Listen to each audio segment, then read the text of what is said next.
ప్రపంచవ్యాప్తంగా అందరినీ అటెన్షన్ లోకి తీసుకువచ్చింది. అమెరికాలో జరిగిన నిన్న ట్రంప్కు వ్యతిరేక నిరసన కార్యక్రమాలు అనేటివి కూడా ప్రపంచ దేశాలను కూడా ఆకర్షించాయి. ఇంత భారీ స్థాయిలో ట్రంప్ పైన జనాలు వ్యతిరేకత ఉన్నారా? వారందరూ ఎందుకింత గుమిగూడారు ఒకటే ప్రాంతం వద్ద? ఈ ఫ్లకార్డులతో కూడా చూడొచ్చు.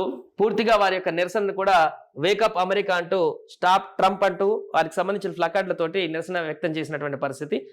ట్రంప్ హ్యాండ్స్ అప్ సెగా ఇక్కడ చూడండి, వాషింగ్టన్ స్మారకం వద్ద ఆందోళన దిగిన నిరసనకారులు. ఇక్కడ మస్క్ ను బహిష్కరించాలంటూ ప్లకార్డులు పట్టుకొని ఆందోళనకారులు. సెయింట్ జేమ్స్ పార్క్ లో గుమికూడిన నిరసనకారులు. California, New York, Washington. ట్రంప్ విధానాలతో విదేశాల ప్రతీకార టారిఫ్ల భారం పడిందని అమెరికన్లు ఆగ్రహం వ్యక్తం చేస్తున్నారు. దేశవ్యాప్తంగా ఆందోళనలు. ఆయన తీసుకున్న నిర్ణయాల కారణంగా గత కొద్ది రోజుల నుంచి చూస్తున్న సూపర్ మార్కెట్ల దగ్గర వద్ద బీభత్సమైనటువంటి క్రౌడ్ ఉంటుంది. సామాన్లన్నీ కూడా ముందుగానే కొనేసుకుంటున్నారు. దీంతో ఆర్థికంగా అసమానతలు ఏర్పడుతున్నాయి సామాన్యుల వద్ద, అమెరికన్ల వద్ద. దీంతో చాలా మంది ట్రంప్ నిర్ణయాలపైన, ఆయన తీసుకుంటున్నటువంటి విధి విధానాలపైన ఆగ్రహం వ్యక్తం చేస్తున్నారు.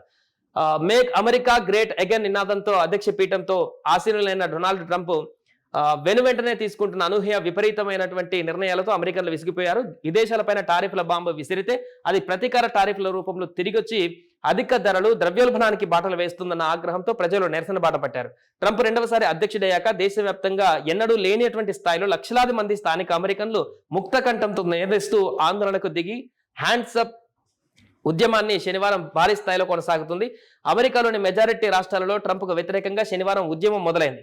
రాష్ట్రం అసెంబ్లీలు, కేంద్ర ప్రభుత్వ కార్యాలయాలు, సామాజిక భద్రతా విభాగ ఆఫీసులు, పార్కులు, సిటీ హాళ్ల వద్ద ప్రధానంగా పెద్ద స్థాయిలో ర్యాలీలు జరిగాయి. అలాగే అత్యంత సంపన్నుల చేతుల్లోకి వెళ్లినటువంటి పాలనా పగ్గాలను విడిపిస్తామని నినదించారు. మావి ప్రధానంగా 3 డిమాండ్లు అంటూ కూడా ప్రభుత్వం పైన సంపన్నుల ఆజమాయిషి నశించాలి, ప్రభుత్వంలో అవినీతి అంతం కావాలి, మెడికేర్, సోషల్ సెక్యూర్ నిధుల్లో కోత పెట్టొద్దు, వలసదారులు, లింగ మార్పిడి వర్గాలు, ఇతరులపైన నిర్బంధన చక్రాలను తొలగించాలని ఉద్యమానికి నాయకత్వం వహిస్తున్నటువంటి సంఘాల్లో ఒకటైనటువంటి ఇండివిజువల్ ప్రకటించింది.